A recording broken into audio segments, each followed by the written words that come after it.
بسم أبون ودن منفس قدسون حدا أملاخ أمين. يوجزا قطرة شعات نفسه بقلسيه. وجل حدا زحفه قطر حدا هيوت كامس كورسوس أب أملاخ مسوارا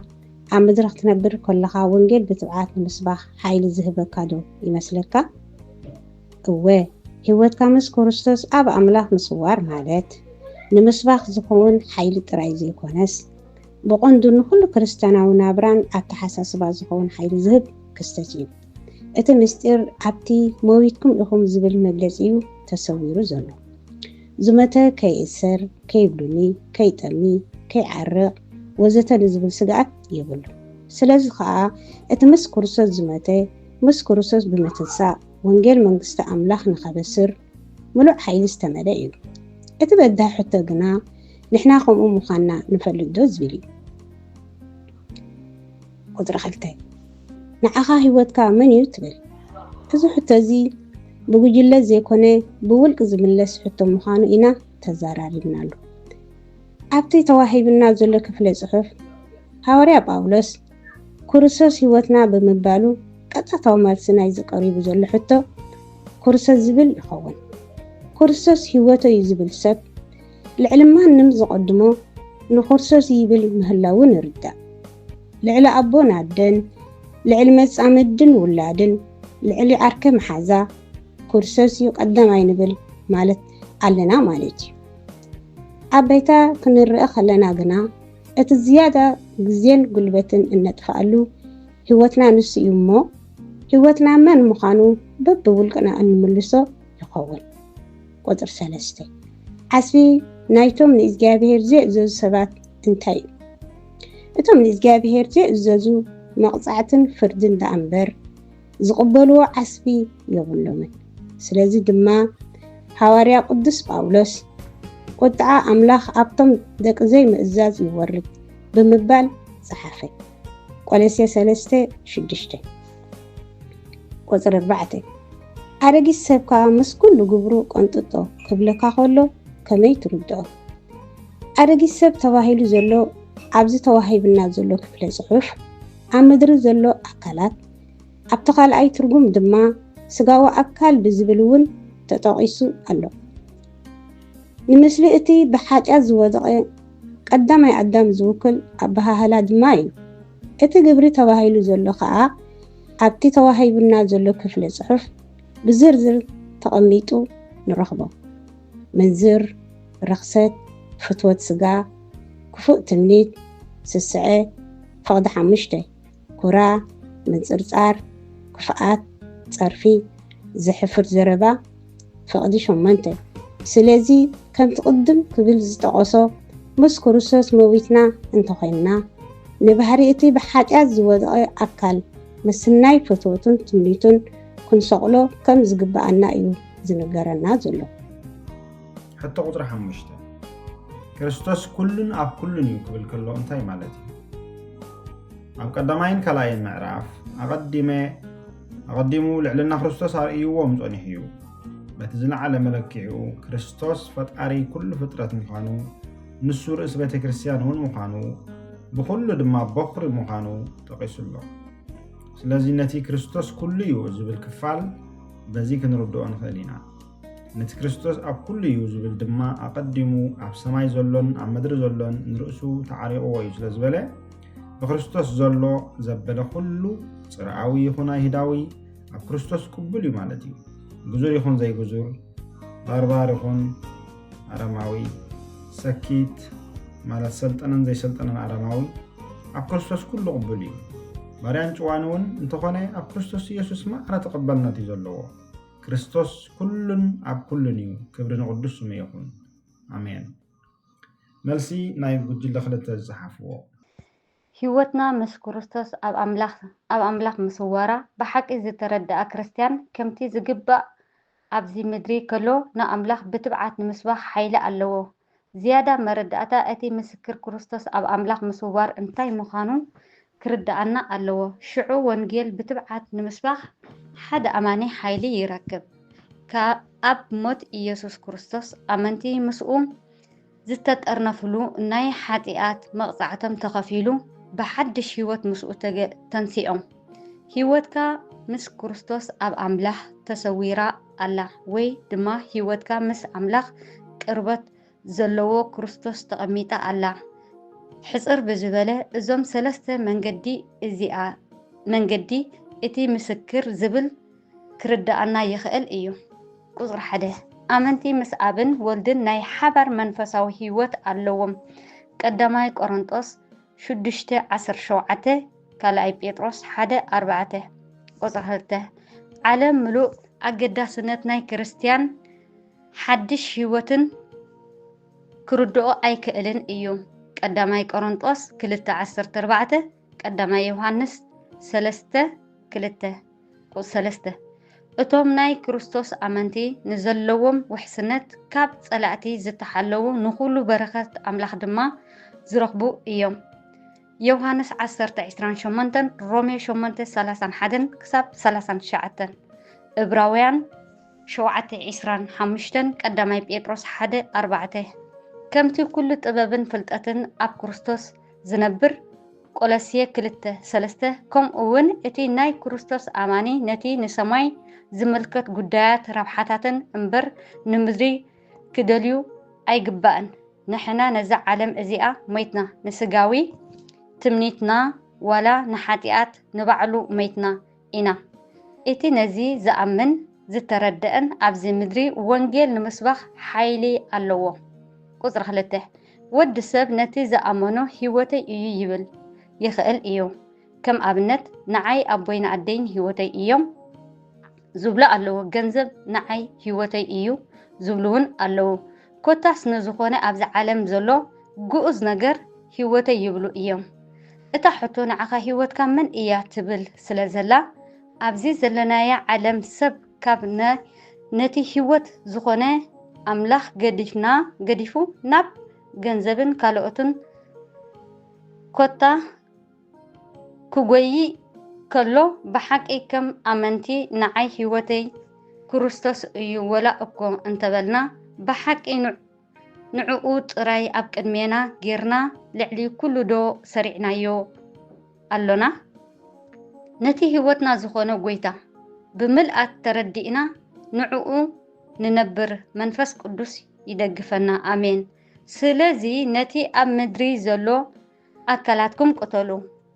منزر رخصت فتوت سجا كفؤ تمنيت سسعة إذا دم أملخو طاقات إيو قولس يسلسته حمشته باولوس نتي ناي فيليبي محبر اتي هيوتو من مخانو كجلس كله نعي هيوتي كريستوس إيلو الله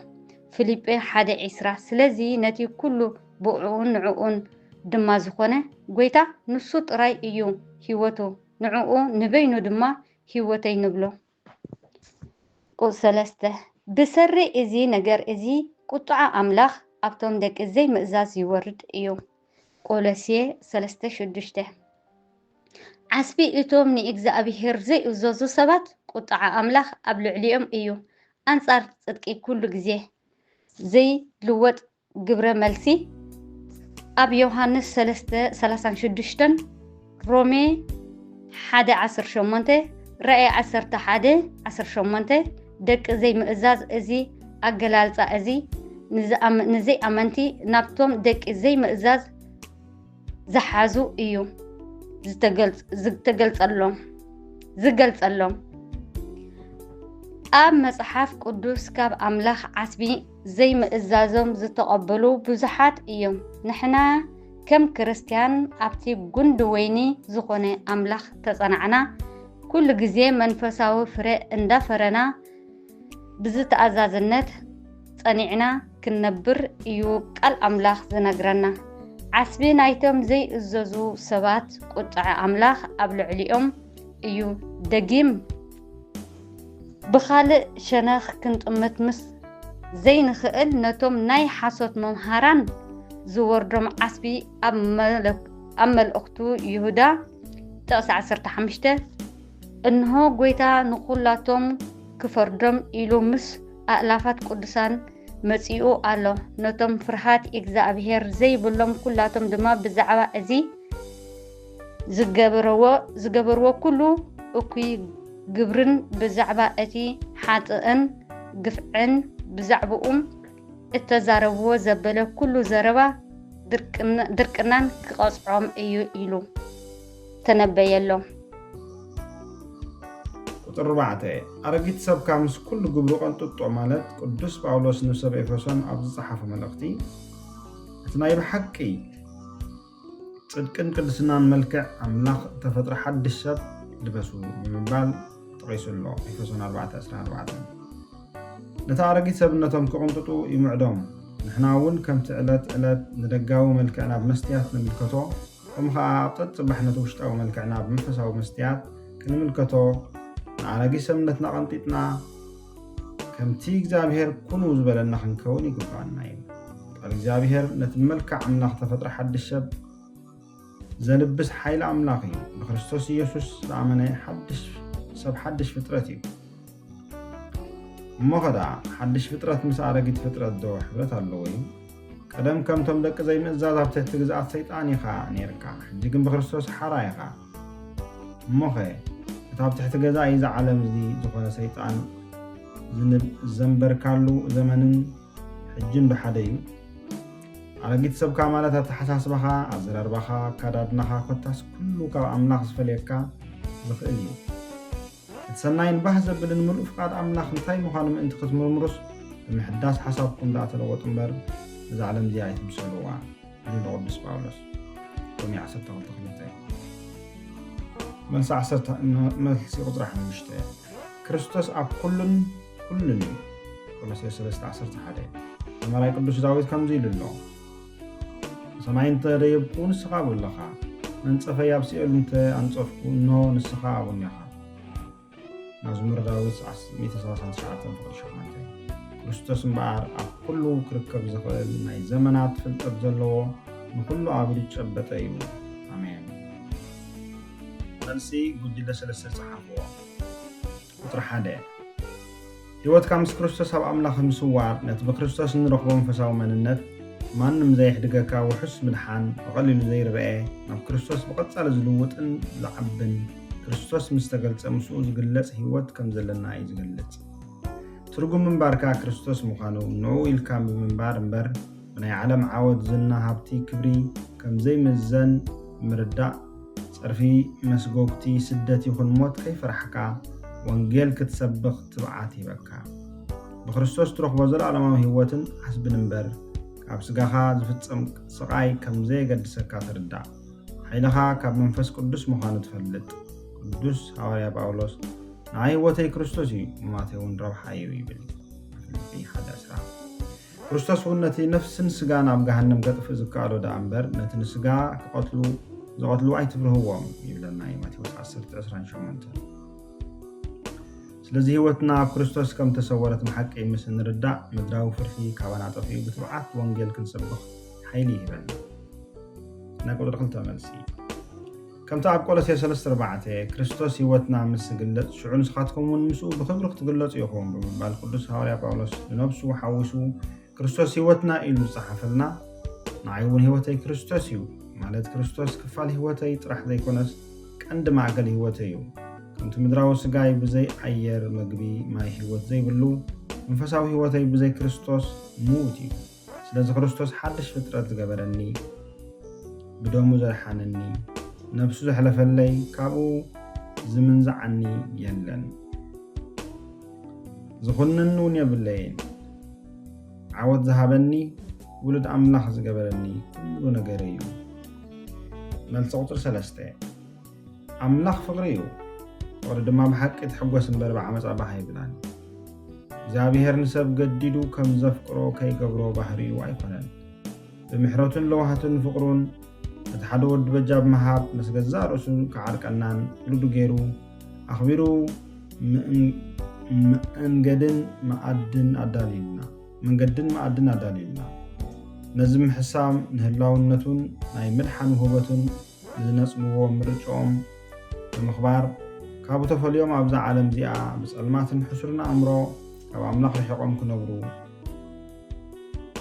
ድሕሪ ሞቶም እውን ንዘለዓለም ካብኡ ርሒቖም ክሳቀዩ የፍቅደሎም። نزي كاب أملاخ تفلي خازن بر هيوت دما قطع أملاخ زغلصولن زي أملاخ منبار صلمات سقاي هيوت زيبلن مخانو قال أملاخ يغلصلنا نتم بنسحان ክርስቶስ بمن زملسو ግና ካብ قطعو كدحنو زدلي عقال أملاخ እዩ መልስ ናይ ቁጥር 4 ስጋና ዝረአ ደጋዊ ዝቕንጠጥ ነገር ከም ዘይብሉ ሩድ እዩ እቲ ዝቕንጠጥ እምበኣር እቲ ናይ ቀደም ሓጢኣተኛ ባህርን ትምኒትን እዩ ነዚ በቐጻሊ ንስሓን ንፈተናታት ምንቋምን ኣእምሮና በቃል ኣምላኽ ብምሕዳስ ብምልዋጥ ማለት እዩ ኣረጊት ሰብ ነቲ ባሮት ሓጢኣት ኮይንና ንመላለሰሉ ዝነበርና ህይወት ይገልጽ ኣረጊት ሰብካ ንምቕንጣጥ ክርስቶስ ከም ተሐደስና ይገልጽ ኣብ ሮሜ 8:12 ድማ ነቲ ግብሪ ስጋ ብመንፈስ እንተቐተልኩምዎ ብህይወት ክትነብሩ ኢኹም ብምባል ብምሕዳስ ቀጻሊ ምስ ጎይታ ኢየሱስ ክርስቶስ ዝህልወና ርክብን ንዑ ብምግዛእን ከም ዝከኣል ይረዳእና መልሲ ናይ ቁጥር 5 ክርስቶስ ኩሉን ኣብ ኩሉን እዩ ዝብል ንኽልተ ነገራት ዝገልጽ እዩ እቲ ቀዳማይ ክርስቶስ ኩሉ እዩ ዝብል ኮይኑ ክርስቶስ ምድሓና ብዘይጎደሎ ዝፈጸመ ወላ ሓንቲ ጎደሎ ዘይብሉ ክንውስኸሉን ንኽእል ነገር ከም ዘየለን ይገልጽ ካልኣይ ድማ ኣብ ኩሉ ዝብል ኮይኑ ቦታ ዓልየት ደረጃ መነባብሮ ጾታ ወዘተ ከይበለ ኣብ ኩሉ ሰብ ብማዕረ ብምድሓን ከም ዝህብ ይገልጽ ቅዱስ ጳውሎስ ውን ኣብ ቆሎስየ 3:11 ክርስቶስ ኩሉን ኣብ ኩሉን ይንበር ኣብኡ ጽርዓውን ኣይህዳውን ግዝሩን ዘይግዝሩን በርባን ሰኪትን ባርያን ጭዋን የልቦን ብምባል ነቶም ቋንቋ ግሪክ ዘይክእሉን ንምዕባለን ባህልን ሮማን ግሪክን ብዘይ ምንጽብራቆም ከም ድሕራት ዝረኣዩ ዝነበሩ ህዝቢ ባርባ ዝበሃሉን ነቶም ሰበኽ ሳግምን ጓሰቱን ሰኪት ዝብልዎምን ከይተረፈ ብምጥቕላል ክርስቶስ ንኩሉ ሰብ ከም ዘድሕን ይገልጽ በተወሳኺ ድማ ክርስቶስ ምንጭ ኩሉ መንፈሳዊ ህይወትን ጥበብን ምልዋጥን ምዃኑ ቆሎስየ 2:9-10 ጽድቅናን ቅድስናን ምድሓናን ብኡ ከም ዝርከብ ቆሎስየ 1:30 ኩሉ ኣብ ክርስቶስ ከም ጥቕለል ርእስ ቤተክርስቲያን እውን ከም ዝኾነ የረድእ መልሲ ናይ ጉጅለ 4 ናይ ቁጥር 1 መልሲ ቅዱስ ጳውሎስ ህይወትና ምስ ክርስቶስ ኣብ ኣምላኽ ተሰዊራ እያ ይብል እዚ ማለት ድማ ሓቀኛ መንነትናን ድሕነትናን ኣብኡ ይርከብ ማለት እዩ ኣብ ኣምላኽ ውሑሳት ስለዝኾንና ምንጻግ ወይ ውድቀት ኣየፍርሐናን እዩ እዚ ድማ ልክዕ ከምቲ ቅዱስ ጳውሎስ ብፍቕርን ብምትእምማንን ወንጌል ከነካፍል ትብዓት ይልወን ቁጥር 2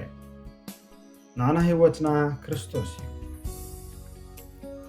ናይ ቁጥር 3 መልሲ ብመሰረት መልእኽትና ኣብ ሰብ ቆሎስየ 3:6 ዓስቢቶም ንእግዚኣብሔር ዘይዝህቡ ሰባት ቁጣዕ ኣምላኽ እዩ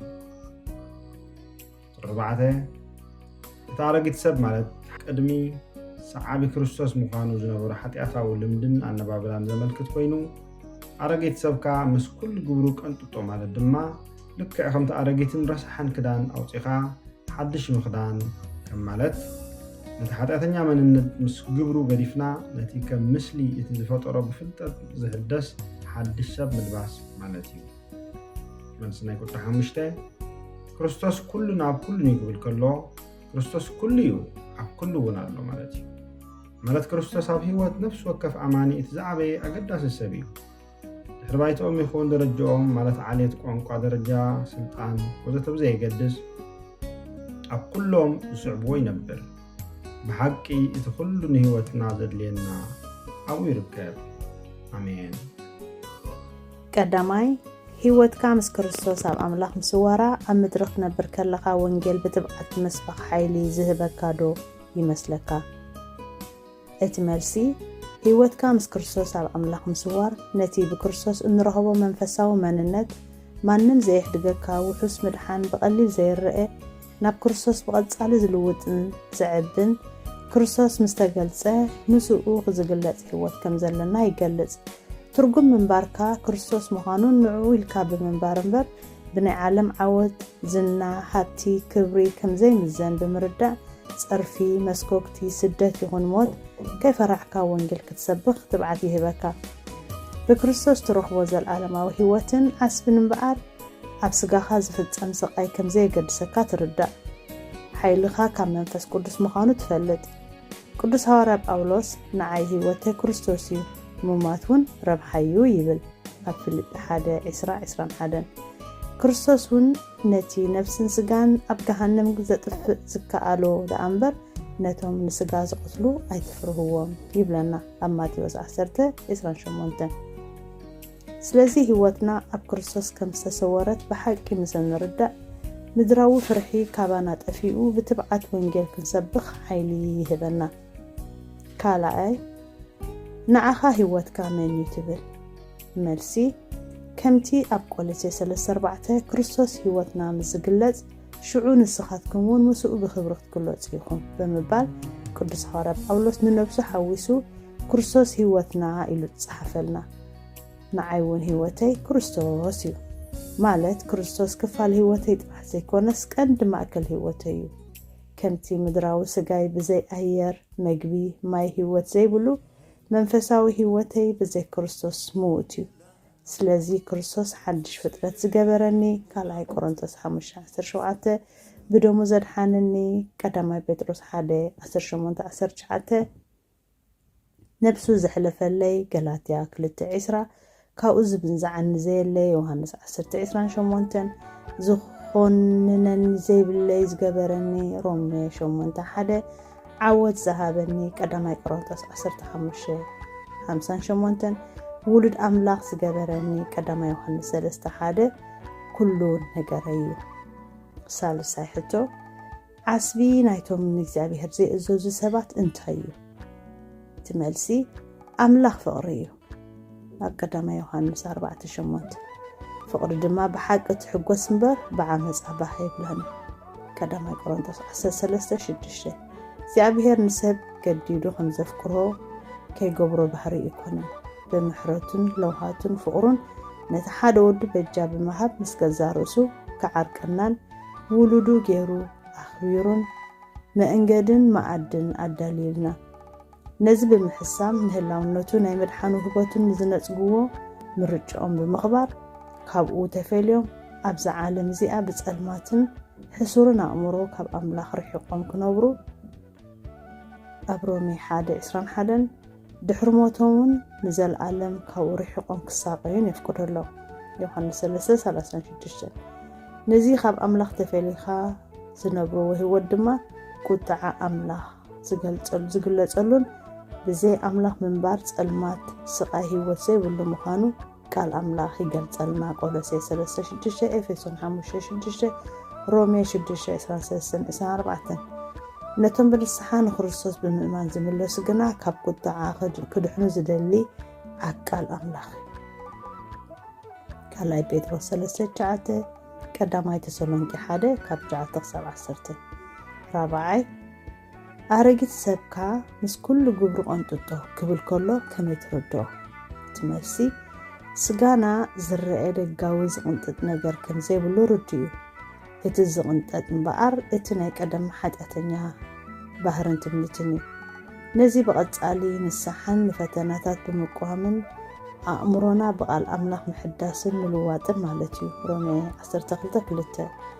ኣረጊት ሰብ ነቲ ባሮት ሓጢአት ኮይና ንመላለሰሉ ዝነበርና ህይወት ይገልጽ ኤፌሶን 4:22 ኣረጊት ሰብካ ንቕንጣጥ ብክርስቶስ ከም ዝተሓደስና ይገልጽ ቆሎሴ 3:8-9 ኣብ ሮሜ 8:12-13 ድማ ነቲ ግብሪ ስጋ ብመንፈስ እንተቐተልኩምዎ ብህይወት ክትነብሩ ኢኹም ብምባል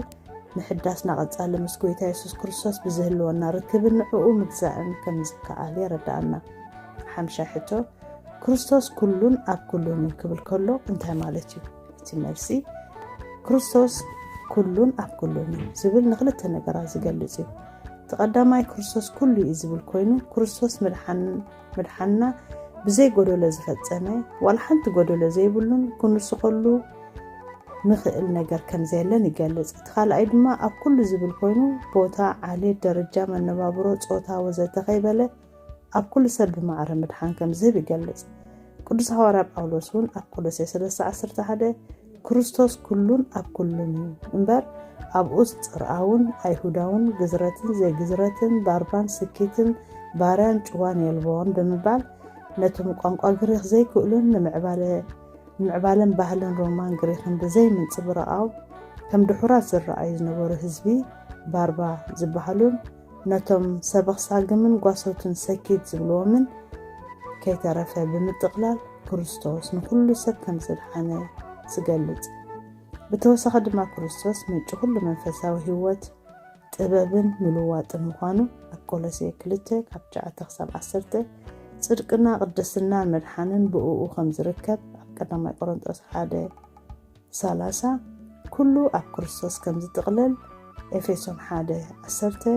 ርእሲ ቤተ ክርስቲያን ምዃኑ የረድእ።